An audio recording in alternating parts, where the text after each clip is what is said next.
धक धक धक धक की कहले से फटो धुआं फक फक फक फक आगा से मारबो हैंडल धक धक धक धक भागबे कि ना से फटो धुआं फक फक फक फक माइनस प्लस दोनों हो जाए तो से की कहले माइनस प्लस दोनों हो जाए तो से मुंह फोड़ देबो गोरी ऊपर के की ऊपर के गोरी ऊपर के इंजन तो हर हो जाए तो फेल तब नीचे से जूतो जनरेटर के तेल ए गोरी ऊपर के इंजन तो हो जाए तो फेल तब नीचे से जूतो जनरेटर के तेल चल हट जर्जर खसुआ। अभी आप सुन रहे हैं तेनवाही से माँ दुर्गा म्यूजिक की प्रस्तुति। पहले नाचे तो नाच के दिखावे नहीं तो मार देबो पंप इतना सस्ता है ऊपर से नीचे तो हर दोनों खेलवाना करे लगता जंप गे देख छोरा ज्यादा नहीं बोल ना तो मुंह फोड़ देबो पहले हम नाचे तो नाच के दिखावे नहीं तो मार देबो पंप गे ऊपर से नीचे तोर दोनों खेलवाना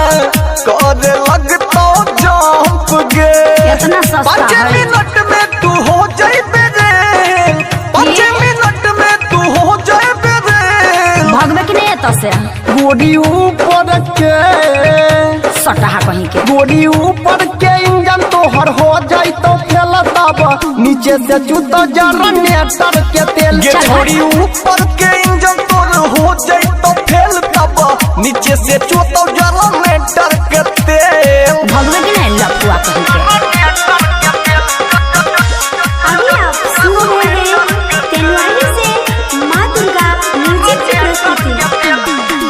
एना नेता के हमरा रहलो ने जाइयो देखी के तोहर सामान गे खराब हो गया यादव अनिल और विजय चौहान के तोरे पछौ सुन ध्यान गे देख बेसी हटपट नहीं बोल एना नेता के हमरा रहलो ने जाइया देखी के तोहर सामान हम गे की करियो अनिल यादव और विजय चौहान के तोरे पछौ सुन ध्यान गे कहै छौ पंकज आगे है तो झमे हाँ ना कहै छौ पंकज आगे है तो झमे दम छ तो याने मुंह नोच गोरी देबो ऊपर के पागल कहीं के गोरी ऊपर के इंजन तो हो जाए तो फेल काहे? नीचे से जूतो जनरेटर के तेल गोरी ऊपर के इंजन तो हर हो जाए तो फेल तब नीचे से जूतो जनरेटर के तेल भागबे कि नहीं मुझौसा कहीं के।